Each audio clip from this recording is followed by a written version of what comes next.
अब रुख करते हैं पाकपतन का, जहां डॉक्टर्स की मुबैना गफलत से बच्ची हलाक होने का मामला पेश आया है। बच्ची के लवाहिकीन का डिस्ट्रिक्ट अस्पताल के मेन गेट के सामने एहतजाज और नारेबाजी, जिम्मेदारों के खिलाफ कार्रवाई का मुतालबा। इसी हवाला से मुलाहिजा करते हैं पाकपतन में मौजूद ABC न्यूज़ के ब्यूरो चीफ मियां मोहम्मद इनाम की रिपोर्ट। पाकपतन डिस्ट्रिक्ट अस्पताल में अमला की मुबैना गफलत से जहां बाग होने वाली 2 साला बच्ची के लवाहिकीन का डिस्ट्रिक्ट अस्पताल के सामने एहतजाज, MS के खिलाफ नारेबाजी। बच्ची की वालदा का कहना है कि ਬੱਚੀ ਨੂੰ ਨਾ ਮਾਮੂਲੀ ਜਿਹਾ ਬੁਖਾਰ ਸੀ ਤੇ ਮੈਂ ਚੈੱਕਅਪ ਵਾਸਤੇ ਹਸਪੀਟਲ ਲੈ ਕੇ ਆਈ ਆ ਤੇ ਉਹਨਾਂ ਨੇ ਟੀਕਾ ਲੈ ਦਿੱਤਾ ਤੇ ਸਟਾਫ ਨਰਸ ਨੇ ਨਾ ਇੰਜੈਕਸ਼ਨ ਲਗਾਇਆ ਹੈ ਤੇ ਬੱਚੀ ਦੀ ਤਬੀਅਤ ਖਰਾਬ ਹੋਈ ਤੇ ਮੈਂ ਉਹਨਾਂ ਨੂੰ ਕਿਹਾ ਵੀ ਬੱਚੀ ਦੀ ਤਬੀਅਤ ਖਰਾਬ ਹੋ ਗਈ ਹੈ।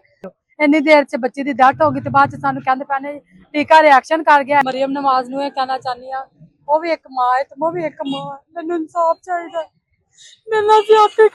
2 साला आयत फातिमा को मामूली बुखार पर अस्पताल लाए तो स्टाफ ने इंजेक्शन लगाया, जिसके बाद बच्ची की हालत बिगड़ गई। बच्ची मौका पर ही दम तोड़ गई। आदमी है, बेटा मेरा मजदूरी करता है, मम्मी मजदूरी करना जी, बुढ़ा बंदा ते साडे नाल इन्हां ने कोई इंसाफ नहीं किया। सानू MS साहब ने सानू बिठा लिया, सानू बिठा के साडे अंगूठे लवा ले, सानू कहंदे वी तुहाडी कार्रवाई करांगे।